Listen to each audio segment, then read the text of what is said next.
getting into it, I know that you have the ITIL certification. Was that instrumental in where you are today? Could you explain a little bit more about the certification and like how to get it? Like that? Yeah. In fact, I'm glad you bring that up because yes, it was instrumental in where I am today.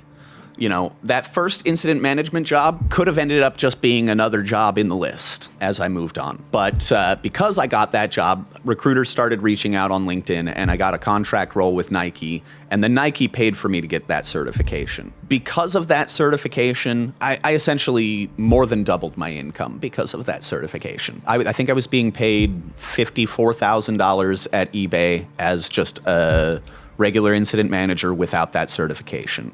But now that I have that certification, my base salary is $125,000 a year. And I don't ever plan on accepting anything less than that.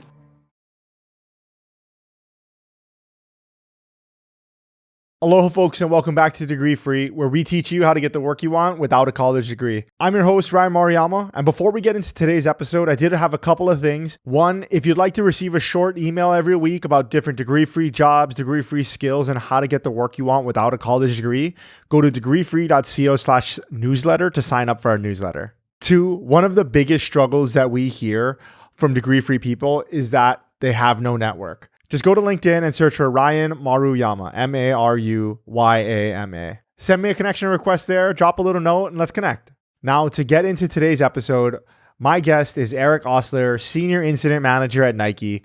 In this conversation, we get into what incident management is, how you can do it, the different certifications in incident management, and then at the end of the interview, we go over everything that you need to know in order to ace your interview.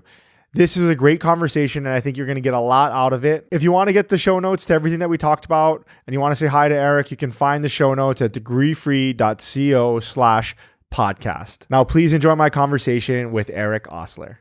Hello, folks, and welcome back to Degree Free. I am super excited to have today's guest on, Eric Ostler. Eric, thank you so much for making the time. Yeah, no worries. I'm pretty excited to be here. Eric, I wanted to start kind of at where you currently are in your job. This is the Degree Free podcast, so we try to help people get the work they want without a college degree. And I was looking at your LinkedIn, and the title for your job right now is Senior Incident Manager at Nike. Yeah. And the way that I kind of view my job is to learn every job out there so I can kind of teach other people what's possible. Because if you don't have a target, we don't have anything to shoot for. Before I ask what a senior incident manager is, as a layperson, when I think of that, like I go back to my firefighting days. I used to be a professional firefighter, and I think of like an incident commander where we get on like we need to go do CPR or somebody's house is on fire, and we get on scene, and the first person on scene, the most high-ranking officer, is the incident manager or incident commander, and they kind of manage what's going on in the scene. But I've never heard of this role within a corporate context. So can you tell me how wrong I am? Actually, you're going to love this. You can see I got a big smile on my face right now. That is exactly where it comes from, is the FEMA emergency response system. That is the foundations of incident management. In fact, one of my titles during an incident is the incident commander. So yeah, that's really funny that you brought that up. That's where this whole system comes from, and where it's based on was woodland firefighters is where it got picked up. Yeah, awesome. And so within a corporate role, like, what does that mean? So for me, emergencies really make sense, right? Because, well, one, I used to live in that world. I was steeped in it. But within a corporate sense, like, what is an incident at Nike that you would have to manage? And is it like an everyday thing that you're doing? It is, yeah. And some companies have more incidents and some companies have less. It all just depends on how the company itself defines an incident. So in a corporate sense, you have incidents and then you have major incidents. Major incidents are where I'm going to come into play as an incident manager. I do assist on regular incidents, helping engaging teams and getting a hold of people that need in order to fix a smaller problem, but major incidents are really where I get in. And every corporation defines a major incident differently, but all of them are defined on a severity level, which is usually a severity 1 through 4, with 1 being the highest severity and 4 being the lowest. Could you give an example of a couple of incidences in general? Is it like manufacturing, like the soles aren't fitting on the shoes or something? So a good example is like a non-major incident, but still an incident, is, say, a retail store for your company has their internet go out. That's an incident because now that store has to do all their trading offline and their service is degraded. They're not able to serve credit card customers. They're trading in cash only, right? So that's an incident, but that might not be a major incident at most companies, but it's still an incident. And then you bring in the major incidents are things like, for example, this is my favorite one. We had a severity 1 last year that hit almost every corporation in the country. AWS had an outage. AWS East had a huge outage. It knocked out Netflix, Hulu. It knocked down Nike.com. It knocked down eBay.com. Like, so many websites were unavailable. It was the great internet outage of like 2021, right? It was right before Christmas, I believe. It was like early December. That's a huge major incident. That's something where I jump in and come into play.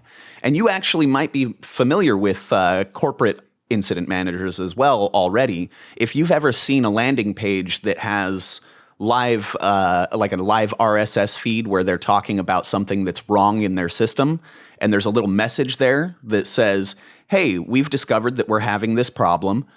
Our teams are working on it. And then they give you an update later and they say, hey, we have an estimated time of resolution on this to be about an hour or so. We figured out what's wrong. This is what happened. Incident managers write those. We're the people that write those messages. I see. And so it seems like there would be different incident managers. So Nike's a massive company. We'll just use Nike because, since you work there as the example, but like Nike's a massive company and they have their e-commerce arm and all the internet stuff, like Nike.com, and they have their manufacturing, they have their marketing, all of that. And so are there different incident managers for every department? So the IT department has an incident manager, the manufacturing has an incident manager, things like that? Some companies do run it that way. Like, so in my previous role with another company, we had, 2 organizations, the tech organization and the customer service side. And customer service had their own incident managers and tech had their own incident managers.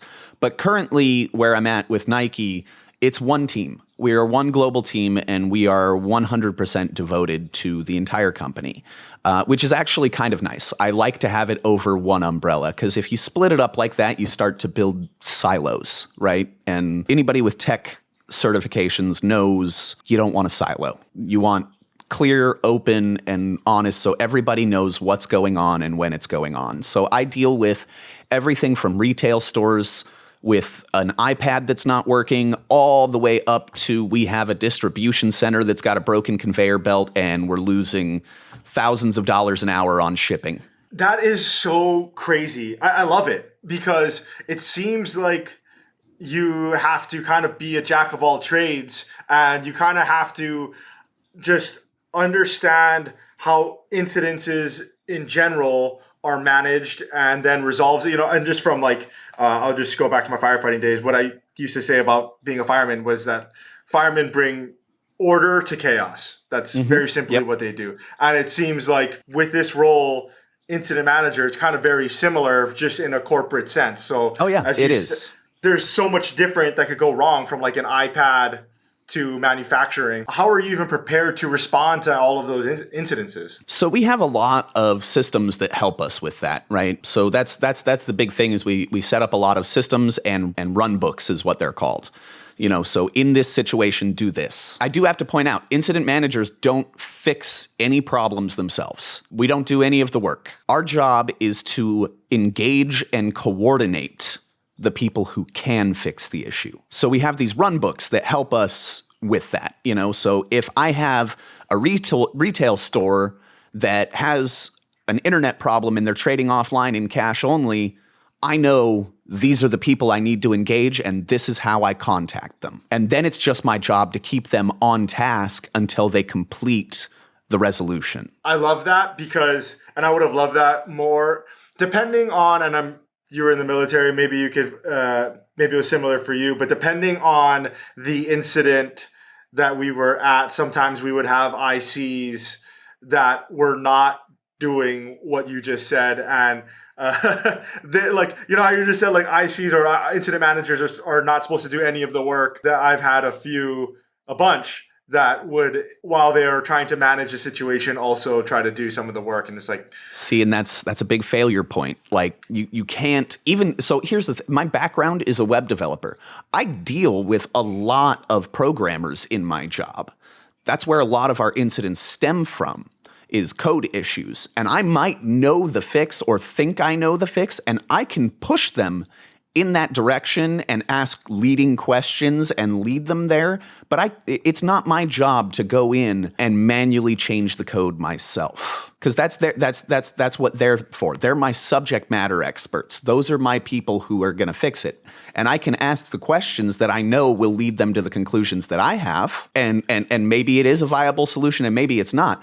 But you can't get your hands dirty, because then that's when you get down in the mud and the incident goes downhill from there. And we're all about fixing the issue in the most efficient way possible to get us back up and running. It doesn't even have to be a permanent solution. Even if it's a temporary workaround just to get us up and running again, that's my goal as an incident manager. how did you first get into incident management? So it's funny, actually. I had FEMA emergency response training when I was in the military, because I was in the National Guard, actually. That's important to point out. And one of my certifications that I did for my full-time National Guard job was for the FEMA emergency responder course. And that's where I first learned about the incident management system. Here's the thing. They didn't call it the incident management system. I had no idea I had that experience when I got my first incident manager job. Had no clue until I was doing the interview and they were talking about it. And they're like, oh, well, incident management is based on the FEMA system. Do you have any experience? And I was like, yeah, I do have experience being a FEMA incident responder. But for incident management in the corporate world, I kind of just stumbled into it, actually. It was the dark times, the pandemic, COVID, and I got laid off from my variable data programming job because my company worked for casinos, and casinos all shut down during the pandemic. So we had nothing to do. So they laid me off in July, and I was talking to a friend of mine, and he said, you have a very commanding presence when you come into a social setting. I think you'd be really good at this job that I just got promoted out of. Would you like to apply for it? And I said, yes, because I really needed a job. And that was a contract role at eBay. And so I started that in 2020 and fell in love with incident management there. Like just seeing how it all works and knowing that there were these huge situations where there was millions of dollars on the line, and I helped stop that from being lost. It was so fulfilling. I used to get like shaky and nervous during my incidents at first. It was adrenaline like crazy. It was great. Yeah, that's awesome. That it sounds, what you're describing, I'm kind of getting a little jacked up talking about it too, because that is one of the things that I miss. I mean, the hardest decision of my life was to quit being a fireman. Yeah. Hardest by far. It had nothing to do. I make more money doing this Right. than I had a business while I was a fireman. I made more money doing that, and I could have at any time, stopped. But I ended up moving away. But one of the things, the reason why I miss it, that what you're talking about, that feeling, selfishly, it's that feeling that you get, that adrenaline, but also it's the helping people. And then, I feel better helping people. And then also I'm kind of like, I'm like a child. And what I mean by that is like, it's difficult to see any reaction when you're like writing a blog post on your, but then you're just like, oh, a house is on fire, flames. And then you put water on it, and then it's not on fire anymore. And, and it's like that instant gratification. And so I totally understand what you're saying about the incident management. It sounds very, very similar. And for people that are looking for a career like that, it seems like that's a perfect opportunity to kind of transition out of. Yeah, no, and it does. It has its ups and downs. It does. A lot of my day is spent eyes on glass. I'm just watching and waiting for something bad to come in. So and that sounds nice to a lot of people, but let me tell you, after 2 years of doing that, it can get kind of boring at times. When you're not on an incident, you're like, I pace around my living room sometimes, or end up talking to my dogs, or something like that. But yeah, so there's that. And then the next thing is it's extremely high stress. But here's the thing. If you come from a high stress environment like firefighting, like police work, like emergency response work or military work, and you're looking for that high stress, high reward job, this is it. Yeah, I mean, there have been times we're dealing with millions of dollars being lost, and it's all and the decisions you make could mean the difference between it gets fixed right now or we lose $4 more million before we fix it. And so that's it. It's got that rush to it and that reward. But yeah, it's got its ups and downs. When getting into it, I know that you have the ITIL certification. Mm-hmm. Was that instrumental in where you are today? Could you explain a little bit more about the certification and like how to get it? Yeah, like that? Yeah. In fact, I'm glad you bring that up because yes, it was instrumental in where I am today. That first incident management job could have ended up just being another job in the list as I moved on. But because I got that job, recruiters started reaching out on LinkedIn and I got a contract role with Nike. And then Nike paid for me to get that certification. Because of that certification, I essentially more than doubled my income because of that certification. I think I was being paid $54,000 at eBay as just a regular incident manager without that certification. But now that I have that certification, my base salary is $125,000 a year. And I don't ever plan on accepting anything less than that. That's amazing. Kind of wanted to dig into your past a little bit because you said something there. You said you were a variable data programmer or you were in variable data programming? That one's a little interesting. I don't know if that would be the job title everywhere, but that was what they called me at the company I worked for. I was working for a printing company that made direct mailing campaigns. And they had a program that you would use to make it so that the best way is just to say how it works. Okay, so I'm sending coupons to casino customers basically.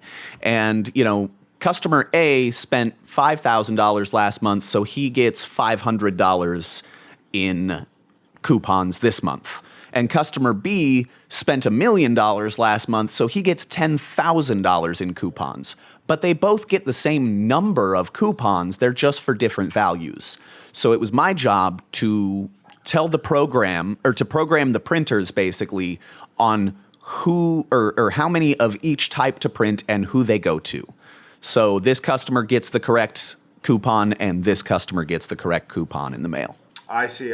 And going back even further, how did you get into that? Because I on your LinkedIn also, there's it looked like you got a certificate of computer science. Yeah, let's go back that far in how I got into that. Previous to that, I had been a broadband cable technician for Comcast. That was a good job after the military, but it was just as hard on my body as the military was. I broke my spine a couple times, shoulder blades, I broke wrists, fingers, toes.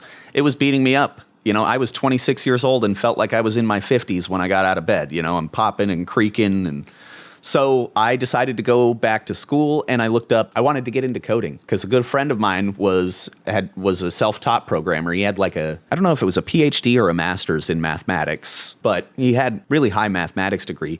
Didn't work in that field. He was a programmer and he taught himself and he said, it's great. I make tons of money.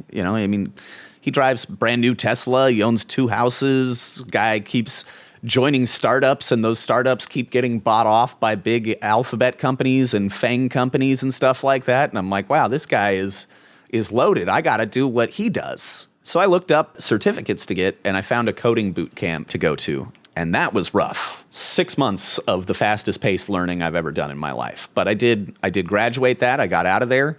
And I got my first coding job, and then I was looking for increased pay because my first coding job, they were paying me a flat salary of $1,800 biweekly, I think. And I was talking to my uncle about it, and he says, oh, well, now you've got coding experience. My company is looking for a variable data programmer, and I can pay you about $50,000 a year, I think it came out to like 48. And in my first programming job, I think I was making 41. Total. And so he was like, yeah, I'll put in the word and we'll get you hired. And that's what happened there. And that's how I got into variable data programming, really, was getting that boot camp done, though. With the boot camp, like, that's one of the things. There's so many ways that you can learn how to program, and you can do it for free. You can kind of take a course, or you can kind of do a boot camp, right? Like, that's kind of the way that those are the ways, yeah. Right, that we think about it. And what was, for you, the boot camp seems like it was worth it. I guess for those that are on the fence about boot camps, what would you say for them to warn whether they should or shouldn't do it? Like, what should they know prior to going into one? It's tough. It's really tough. It's fast-paced, extremely fast-paced. I was in a part-time program, a part-time boot camp so there's usually two types. There's a full-time and a part-time. Full-time, you're there 8 hours a day for 3 months, and then you graduate with your certificate. Part-time, you're there 6 hours a week for 6 months, and then you get your certificate, okay? And every week, you're building a program. Your very first week in the boot camp, you're writing a program before the end of the week, which is just insane, right? So here's the thing. If you can't hold yourself accountable to learn it on your own, I think a boot camp is great, because first off, you have to pay for it. So now your money's on the line. So that's a good motivator. And the second thing is you're going to make a lot of great friends in the boot camp that are also going to hold you accountable. And they're going to keep you, and when you're down and you're struggling and you're having a hard time, you're going to call them up and be like, I'm thinking about dropping. And they're going to say, no, you can't drop, because if you drop, I have to drop, and that's what'll happen. You'll have people to hold you accountable, and you'll make it through, and you'll make great friends. I'm still professionally connected and socially connected with a bunch of people I went to the boot camp with, and they're all really great people. That is something that we say the same thing, right? And it's putting your money where your mouth is, basically, and just basically paying for one, like you said, a huge one is just having an accountability partner, or an accountability program to make sure that you are doing what it is, because it's so easy for me to just be like, oh yeah, I'm speaking from personal experience, like, yeah. Oh, I'm gonna go and learn how to do HTML today, or every Wednesday I'm gonna do HTML, and then I will skip it because I would rather watch the baseball game or whatever, do anything else. What's funny about that is freecodecamp.org, right? Even though I know how to code now, I still haven't gone back and finished it all, because I tried 3 or 4 times before I went to that boot camp to do the free code camp stuff. And don't get me wrong, Free Code Camp is a great resource. It is almost word for word everything I learned in the same order as I did in my boot camp. The difference is I had an instructor and I had people to keep me accountable. That was the only reason I needed that boot camp, was that I had an instructor and somebody to hold me accountable. Yeah, totally. There's definitely value in having somebody curate the content for you, because if you're on your own, you don't really know what you have to learn, right? You're just like, should I learn? Like, say we're trying to do something simple, like a WordPress website, and we're even using themes, and you're just like, what am I supposed to learn? Where do I start? And that's where, like, if you pay for a course or a boot camp, having an instructor there that has curated the content for you and that is available to answer your questions when you get tripped up, because you will get tripped up. Like, yes, you will have questions. That is so important. Whereas, like, the alternative, which can be done, and lots of people do it, is you just have to find the Discords where you can join and ask this really specific question. Stack Overflow. Discord, Stack Overflow, 2 great resources. I even used those during my coding boot camp as well. And I completely agree with you. It is nice to have the instructor there, because when I was doing the free code camps on my own, I'm reading about Python, for example. I tried to learn Python, and I'm reading about variables. I didn't know what a variable was. I didn't know what I needed a variable for. Those are the kinds of things you're going to learn in the code camp, right? I need a variable so that I can build, functions and do things, right? I need to define my data so that I can use it. You need to be able to ask those questions. I knew nothing about computer logic going into that course, and now coming out of it, I graduated in 2018, so that's 4 years IT career now. Yep, amazing. I kind of wanted to hone in on here is for people listening, this is a common theme that I've seen with people that have come on the podcast, but also personal friends, where they will go and either take a boot camp or learn how to code. And learning how to code is such a ethereal term because it really is, yeah. Right? There's so many different languages and everything like that. But we'll just say they learned how to code, and then they got their first job, and then that was just to get their foot in the door in tech. And then they went and they switched all over. That is the key with tech. That is the key. Your first job in tech is just your foot in the door, right? You get that first coding job. Here's the thing, going back to the ITIL certification, because I feel like we just barely touched on that. Getting your foot in the door is really important, because once you are in the door, this is going to start happening to you. I get 40 hits a day on my LinkedIn on message requests from recruiters that want to talk to me about giving me a job. I don't look for jobs anymore. Jobs come to me and I make my terms. And once you're in the door in IT, that will start happening to you. And it's not going to be 40 hits that first night, right? Or that first little while. But you get that IT job, and you're going to have a recruiter reach out maybe once a month, and then maybe once a week, and then maybe every day. And then next thing you know, you've got recruiters in your inbox like crazy asking you, hey, do you want this job? Hey, I was looking at your LinkedIn. You look like a great candidate for this. Do you want this job? And you get to tell them basically what you want. You get to set your terms. You start marketing yourself rather than marketing to the job. That is such an important point, because for a lot of people that are listening to this podcast, that is a fever dream right now, right? Like for most people listening to this podcast, they're trying to go through a major transition, whether it's deciding whether or not to go to college, or they're teachers or nurses. They're a little bit older. They've been working in a specific industry for a while, and they're trying to make a major change. And they can't even dream. They've been applying, and they can't even dream of having your phone like ding, ding. But, just to know that it is possible, and there are the steps to take. And coding is just one of those steps, right? It is, yeah. Not everyone has to become a coder. Like I tell my friend's story a lot. He did the same thing. He was a marine biologist. Okay. Yeah. He was a marine biology major, and then he was an actual marine biologist, but it didn't pay a lot at all. No. And then he went to a coding boot camp for I think his was 6 weeks or something like that. Yeah. 12 weeks. I don't know, something like that. And he ended up getting a job at Facebook, and then now he works in something completely different. He works in procurement now, but it was just his foot in the door. And there are other people, Hannah is one of them, my wife, where she went the Salesforce route, and she got a certificate in Salesforce, and now she works in product. Or she also gets people hitting her up every single day. People are still hitting her up to do Salesforce.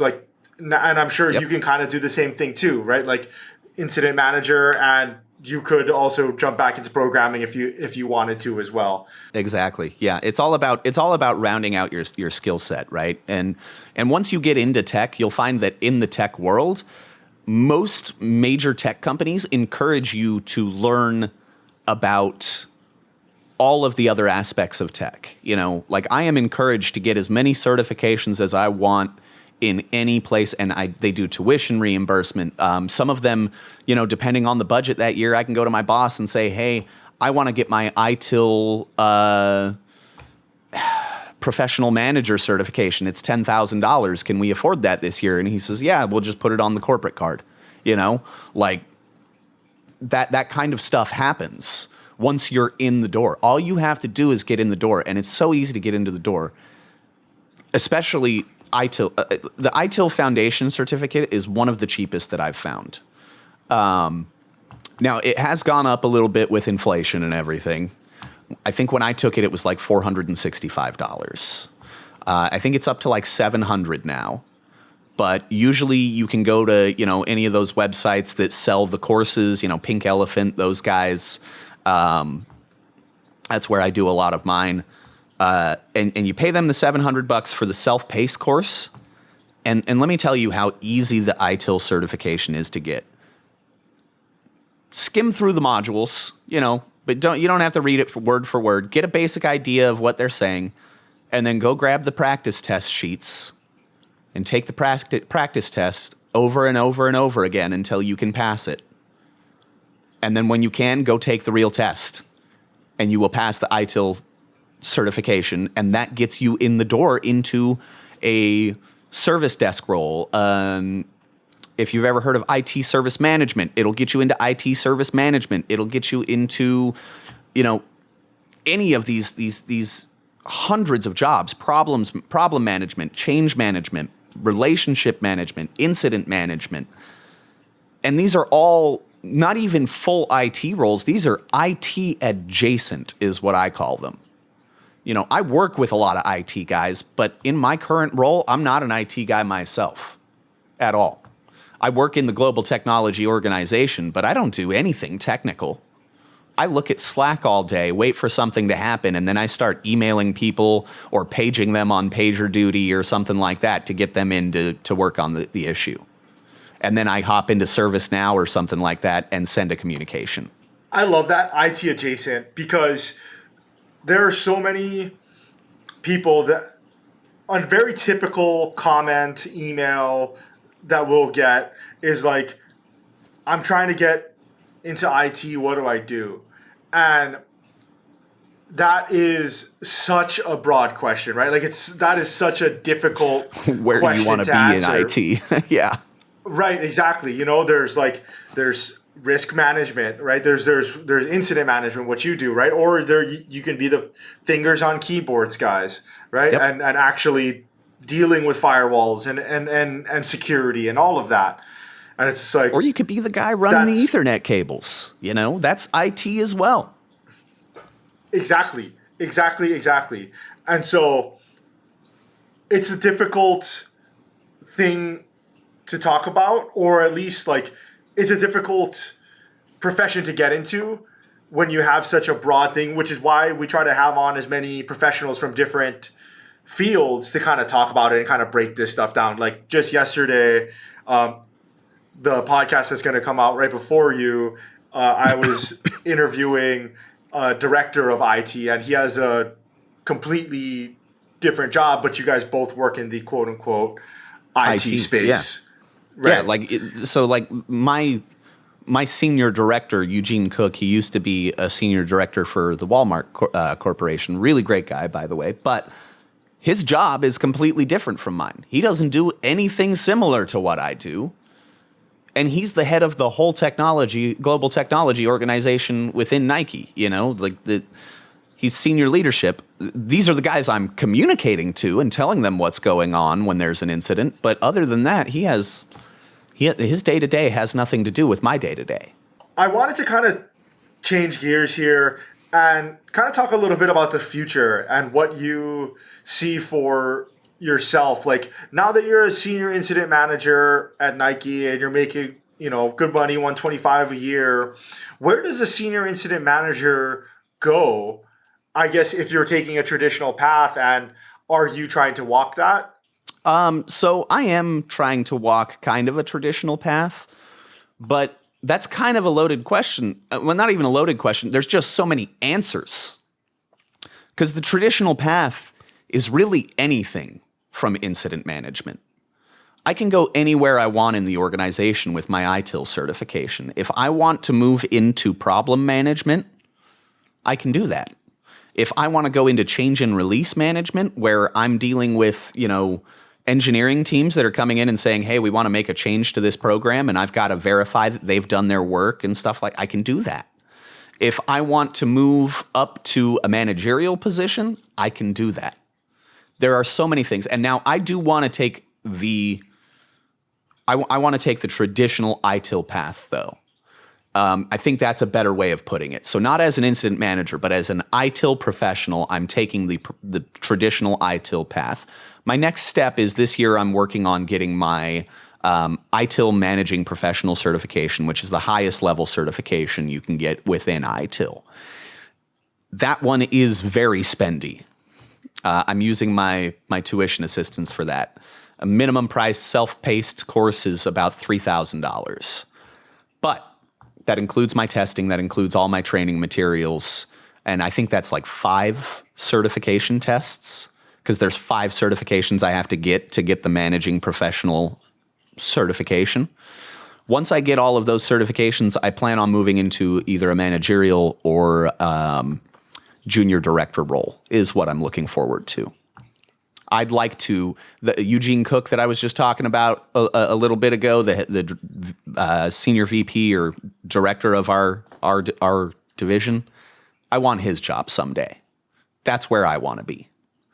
And so I'm going to keep using these certifications to take that path and become an executive, hopefully at Nike or another major tech organization. Awesome. With kind of getting into incident management and your role now, we kind of touched on the ITIL certification, and you could definitely get that and definitely suggest getting that. But as far as other skills, like, are there different hard skills or soft skills that people should be kind of focusing on getting? Yeah. So there's a few things you're gonna need to know. You'll need to be able to use basic email and communications tools. That's important, but I think we all kind of have that these days. But really, you got to work on managing your own emotions. This is important because things can get heated very quickly. So, for example, just yesterday, I engaged a team, and apparently I didn't take the right route to engage them that they like, but I have run books. And so I go off my run books, and they popped in and one of their guys on their team said something that was really passive aggressive, because you are dealing with people and people do that. And I thought my head was about to explode. I typed out about a 2-paragraph Slack message going off on them. But here's the thing. I work on my emotions. So I highlighted it all and I deleted it and I said noted. That's important. You need to be able to control yourself and your emotions and stop yourself from doing things like that, because there will be times you want to do that as an incident manager. It's a high stress job, and you're dealing with a lot of people from all around the world. I work in an organization that's global. We have something like 100,000 employees or 80,000 employees worldwide or something like that. There's 40,000 here in Oregon alone. You know, I mean, we're a huge corporation, and I'm dealing with people of all different backgrounds from all over the world. And so you kind of have to be able to check yourself. So that's something you need to work on. Be able to check yourself. You know, stay professional at all times. Be firm but professional. That's the other thing. Work on being firm. When you say something, you're the incident commander. You say it, it goes. One of the things they teach you in the ITIL best practices is that the incident commander during an incident is the highest ranking individual in the company. It doesn't matter who they are. It could be the 22-year-old kid who just barely got his first incident manager job, or it could be, you know, the 35-year-old veteran incident manager, or the guy who's been doing it for 20 years. Doesn't matter who they are. During an incident, they are in charge. And so if you are that incident manager, you need to act like you are in charge. Okay, so it does take a certain personality type. You can't be very timid with people, because engineering teams and stuff like that, they're going to come in and try to take charge and take control of your incident. But, you know, it reminds me of a time in one of my roles where I had to tell a senior director to basically get off of my Zoom call. And me, I was a lowly little, I was a contractor at the time. I didn't even work full time for the company. And I had to tell a senior director to get off of my Zoom call. But you have to do it in a professional manner. So, basically they jumped in and started barking orders and asking questions. Lots of questions. So as an incident manager, I have worked on my speech and my people skills over the years, and I knew exactly what to do in this situation. What I said was, hey, sir, it's great to have you on the call. Currently, we have everyone engaged that we need, and we're doing everything we can to get this fixed as fast as possible. Now, I understand you have a lot of questions, and you have a lot of things that you want done. So, if you'd like to take over this call, I will gladly hand you control of this incident and you can run things. But if you want this fixed in a timely manner as fast as possible, I'm going to ask that you save your questions for the end of the call or leave the Zoom call. And he was like, oh. And as a VP, he's not used to being talked to that way. And so he kind of stepped back and was like, oh, well, I see you've got things under control then. All right, I'm sorry. And then he dropped off my Zoom call. So you have to be firm like that with people, and you have to know when you can and when you can't be firm like that with people. Because, I'm not going to say that to John Donahoe, the CEO of Nike, if he jumps on my Zoom call. I'm going to say, hey, boss, so this is what's going on. We've got these teams engaged, and this is what they're doing. This is what we think is the best way. Again, I'd gladly give you control of the call if you'd like. Otherwise, if you could just let the engineers get their work done, so that was much more polite because that's the CEO, and you got to know who you can be tough with and who you can be firm but not tough with, I guess, if that makes sense. That's great, because one of the things that we basically preach, I'll say, is the importance of soft skills. And one of the biggest threads, the largest thread throughout all of the jobs and all of the guests that we've had on, is that soft skills matter. And you can learn the industry specific things, and just like what you were saying, your run books. Yeah, you can learn that stuff. Learn all of that. Yeah. But speaking, communicating, interacting with people, even if you work at a really low touch point job, like maybe you are, laying Ethernet cables, or maybe, you're working a server room or something like that. Eventually you're going to have to send an email. Eventually you're going to have to Slack somebody.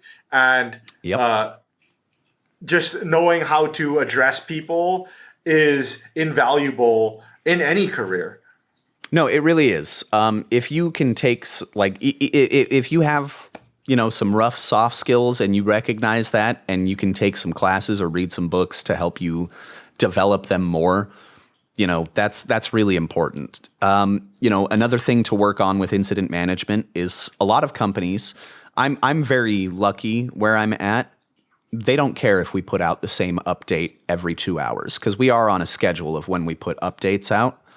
They don't care if we repeat our updates and say, hey, the teams are still working on it. We don't have an estimated time right now. Sometimes I don't have to change a communication at all except to update a couple of numbers. Other companies do not like to receive the same message twice in a row.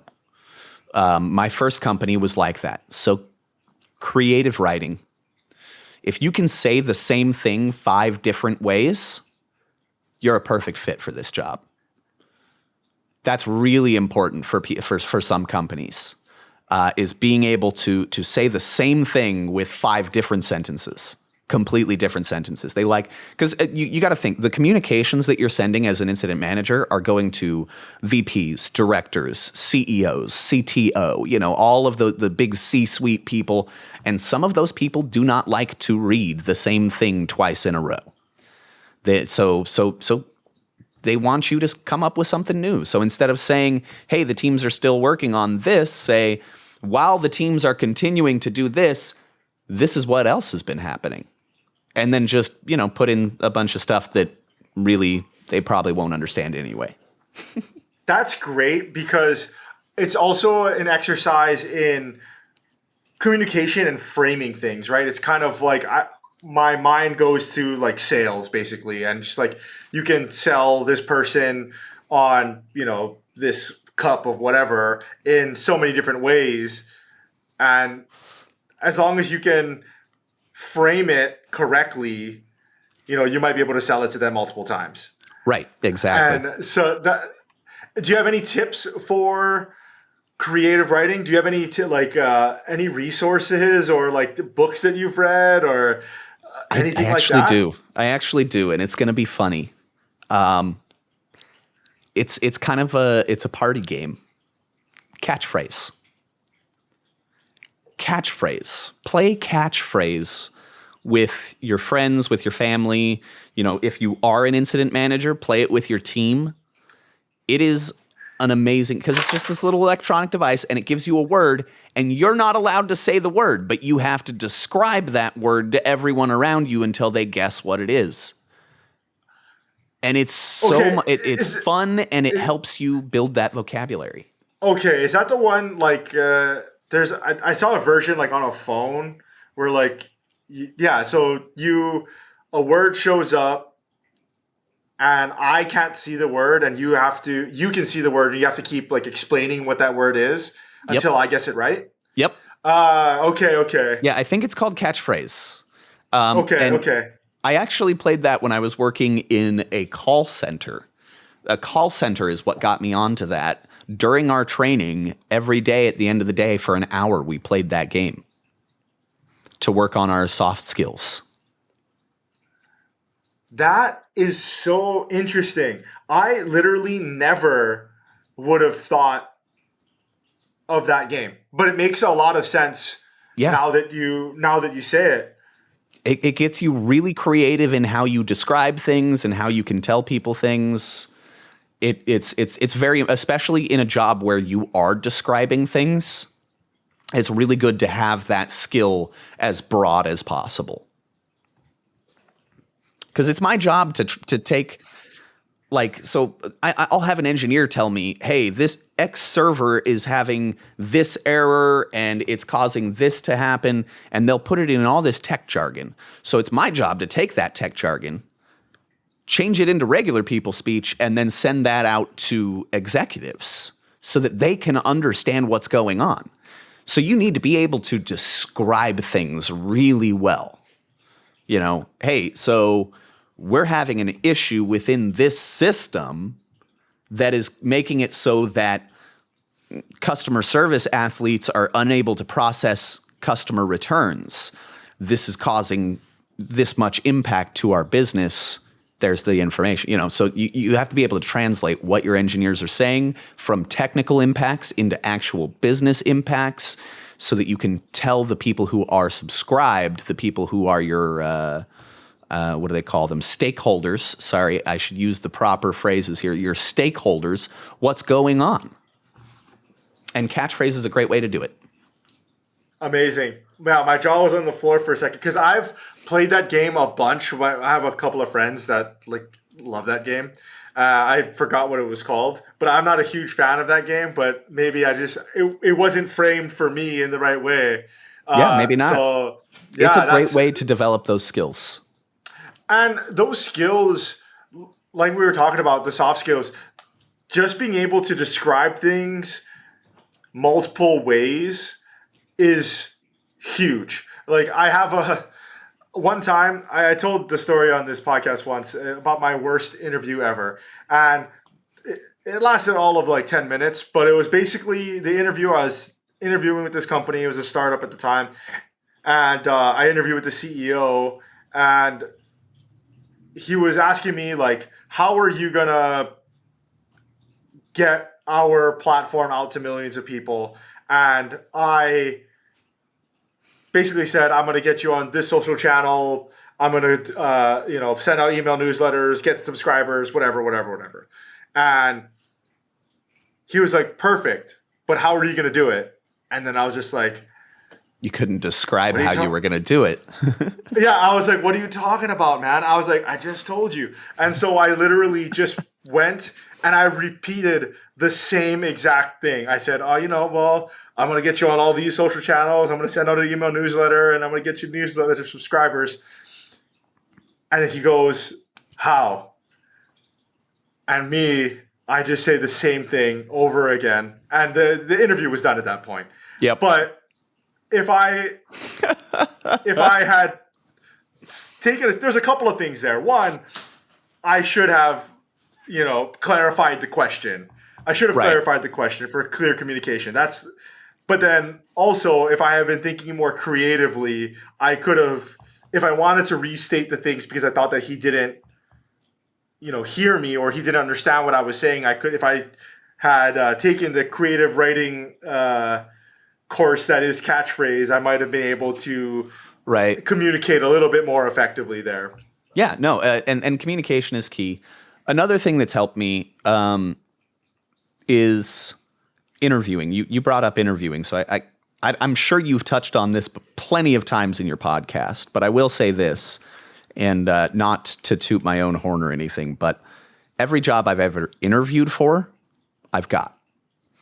And that's another thing that has to do with those soft skills. But I will give this tip, and it may be something that's been given before. I don't know. I actually haven't caught up on your podcast yet. It's on my list, though. The STAR method of interviewing, even if it's not a STAR interview, when you answer a question, use the STAR method. And if you're not familiar with the STAR method, situation, task, action, result. So they ask you a question. So you tell them about a situation you were in, that you tell them about the task you were supposed to do or you needed to do in that situation. You tell them what actions you took. You tell them the results, situation, task, action, results. Yeah, STAR. And then you tell them the results of those actions. That is awesome. Do you mind giving us an example? Because honestly, we actually haven't touched on the STAR method before. And so since you brought it up, I would love to just kind of throw it back and forth. Like, can we think of a time in your life recently, or, that we can kind of just use this STAR method for that? Yeah, I can do that. And I mean, this really applies to any question they ask you too, even personal questions. You can use a personal story from your life. But let's talk about. Okay, I've got one. So a little while ago, a few years ago, I was working it was more than a few years ago. It was about 12 years ago. I was working as a security guard on a National Guard base just after I had gotten out of the National Guard. It was my first job out of the National Guard, out of full-time National Guard. And I saw a red glow on the horizon. This is in Utah. I was living in Utah at the time. This was at Camp Williams. It was about 2:00 in the morning, and I saw a red glow on the horizon. It's the middle of summer, and so I was pretty sure I knew what it meant, but I wasn't 100% sure. So I hopped in the patrol truck, and I drove 20 miles out onto the base and verified that it was a fire. So that's my situation. Situation is I'm by myself on a military base at 2:00 in the morning, and there is a wildfire. So what is my task in this situation? I have to notify everyone of what's going on, and we have to get people out there. So my task is now to drive that truck back to the guard shack, get on the radio down to HQ, let them know that there is a wildfire on Camp Williams, and it's big, and that they need to call out probably helicopters and planes to come drop water on this thing and possibly evacuate the town nearby that was near the fire. So that was my actions. I drove back to the guard shack. I got on the radio. I made the call and I said, hey, this is what's going on. We've got a big fire out here. So then fire department comes out. This is the results. Fire department comes out, starts fighting the fire. We get wildland firefighters out there. We get planes, we get helicopters. They evacuate part of the town. But because of my actions and early notification, the houses that were at risk of burning did not burn down. So that's my situation, task, action, result. So that's a broad example of it, but you can drill down and get more specific, right? To even work tasks. Hey, my boss came to me and said, hey, we need to get this update out in 2 weeks. So that's your task. Now you have to code this update in 2 weeks. You're doing a 2-week scrum, right? I think that's what they call them in coding. I can't remember. It's a 2-week something. Sprint, a 2-week sprint. So, you've got a 2-week sprint and you've got to get this release out in 2 weeks, but you're doing it solo. So what are your actions? What did you do to make sure that you got that task done? And then what were the results? Did you get the update out in time? Did you miss the update?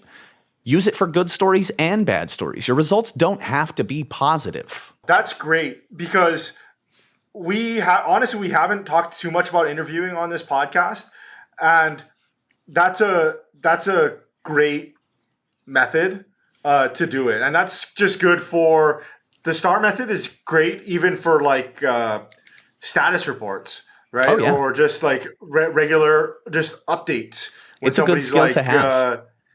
Yeah, like, hey, what have you been working on? And then you can frame, your experience in a method, really structured way where somebody's like, okay, well, Ryan's not just sitting on his ass all day, right? Like he's doing something. Yeah, exactly. Yeah. And I think that's the key that a lot of people really struggle with at the beginning when you're a really poor interviewer, is just looking at your experience at all. And what I mean by that is like, I put you on the spot there and you were able to come up with a story like that and structure the story using the STAR method. Because you used the STAR method, you made it into a story that I could understand and was intelligible. And people love stories. Right. Yeah. People love stories. I was there with you the entire time. Anybody listening to you, we were in the truck with you, right? Like we saw you drive back to the guard shack to alert everybody.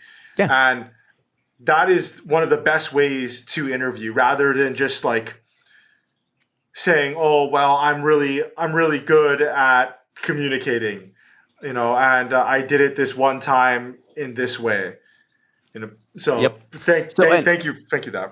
And I was going to say one more thing. If your interviewer is asking the questions in this format, tell me about a time you did X. They're looking for you to use the STAR method. That's what they want from you. If they say, tell me about a time you did this. That's the last thing I've got. Yeah. That's on that. That's perfect. What's really, do you do a lot of practice for interviewing, or was it just something that came natural?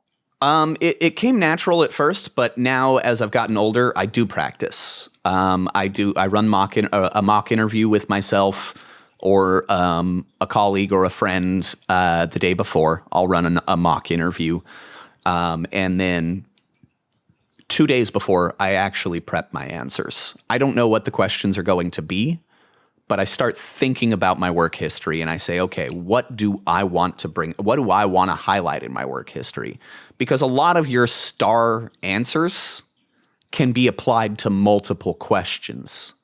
So you just have to remember the stories, and you got to say, oh, I remember this one time this happened. So you write that down in a notebook, and then you practice telling that in the situation, task, action, result method. And then, when they ask the question, tell me about a time at work that you were extremely challenged. Well, there was this one time I had this 2-week sprint on an impossible update. This is the situation. This is the task, action, result, right? And then they could, maybe they don't ask that. Maybe they say, tell me about a time where you messed up really big. And you can use that same story because maybe you didn't achieve your goal. Exactly. When you say practicing, what does that look like? So I know whenever I hear people say you have to practice, I know for myself, when I was first starting out, like I have no idea what that looks like. Like, what do you mean practice? Does that mean like I just sit in front of my computer and videotape myself, or do I record myself talking my answers? Like, what does your practice look like? So my practice does currently look exactly like that. I have a pretty nice camera here, and I will sit in front of the computer and I will practice, and I will record myself, and then I'll go back and I will watch that recording, and I'll go, no, That was not good. I don't like that. Or, I have ADHD and I move my hands a lot and I play with pens when I'm talking to people. I make sure during part of my practice is cleaning up my workspace if I'm interviewing from home, making sure there's nothing here that can distract me. I don't want anything, I don't want to be sitting there going like this, flipping a pen in my fingers during an interview. I want to be sitting like this, looking at my camera, talking to my interviewers, because it makes them feel like I'm making eye contact with them and I'm there in the room with them. So part of my practice is making sure that my space is comfortable for me. The next part is recording my own practice interviews. I'll hop in Discord with a buddy. I'll give him a list of 10 questions to ask me, and I will record myself with OBS or something like that and make a video of me answering those questions. Another thing I do during my practice is come up with questions for my interviewer. And I know a lot of people do the whole, oh, well, you guys have been so informative, I just don't have any questions. Don't do that. Always ask a question. At a minimum, the question you should be asking is, was there any point in the interview or anything that I said that maybe didn't sit right with you or didn't answer your question well enough that you'd like me to go back and touch on? And then they go, oh, yeah, well, there was this one thing. Or they might say no. And then you would say, if they say no, you say, great. So, as long as there's not a more qualified candidate that comes along, you would feel comfortable hiring me today? And that puts them on the spot to let you know as well. Now, that's a bold one. I've only used it twice, but I was sure I had the job at that point. I love that. That is, I've heard of people say that. So I completely agree with you. Your practice looks very similar to the way that I practice as well. I'm terrible at interviews. Like really, really, we were talking about it right before we started recording and getting into it. But like, I am really, really bad. And so my practice is a little bit more structured where I will literally like the first, if you go to those lists of most frequently asked interview questions, those top 10 or 25, tell me about yourself, when was a time, what are your strengths or weakness, I will literally go and type out my answers in like a Google Doc first, and then try to, like, word for word, I will type it out, and then I'll try to read it a bunch of times, edit it, and then I will then go to the camera, and then, like, you can't say it word for word because, or at least I can't. I'm not that skilled enough to make it sound like conversation, but I have to memorize the essence of what I'm trying to say, and then say that. As far as questions go, I always try to ask questions, definitely. I've never been so bold as you. Like I said, I've only done that one twice, and I was pretty sure I had the job. But here's the thing. That first question, you should really be asking that every time. Is there anything in the interview that I said or that I maybe didn't expand upon enough that would keep you from wanting to hire me, or something along those lines? Basically, just ask them, did I interview well? And what could I have done to interview better? So in those situations, and so let's say that they said, yes, we didn't like this once, or we have a question about, or I mean, not a question because you can answer that in a rebuttal, but if you're like, we didn't like what this portion, like, what do you say to that? You're going to say, hey, well, then if we have time, I would love to expand upon that for you. I would love to talk more about that and maybe clear that up. That's the whole point of the question, is to see if there was anything that didn't sit right with them. And if it didn't, now you can go back and you can, try to explain a little bit further. Maybe they didn't understand the point that you were trying to get across. Maybe they did, and they're still not comfortable with it. And that's okay too. That's okay too, because they're not going to like all of your answers to everything. Nobody's ever going to like all your answers to everything. Eric, thank you so much for doing this. I'll ask you a couple more questions. I hear, what's her name? His name? So Moose was the dog that was up on my lap, and then I've got Baxter over here whining at me. I'm not sure why. He's 16 years old. He's got dementia, so he does this sometimes.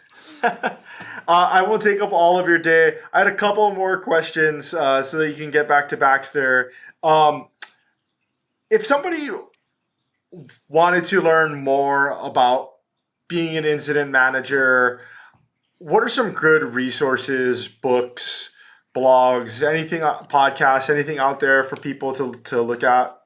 So I'm not familiar with any podcasts just yet. It's actually something I've been considering doing myself because I just, there aren't many out there. But I would say a great place to start is PagerDuty. Now, they are a business that provides incident management software, but they also have a free, they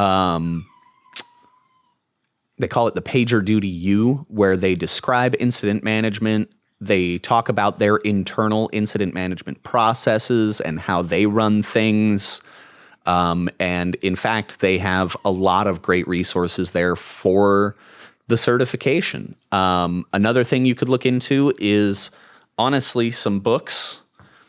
I'm going to be really cliche here. And I'm going to say those standard sales books that you always read when you get your first sales job or whatever, How to Win Friends and Influence People.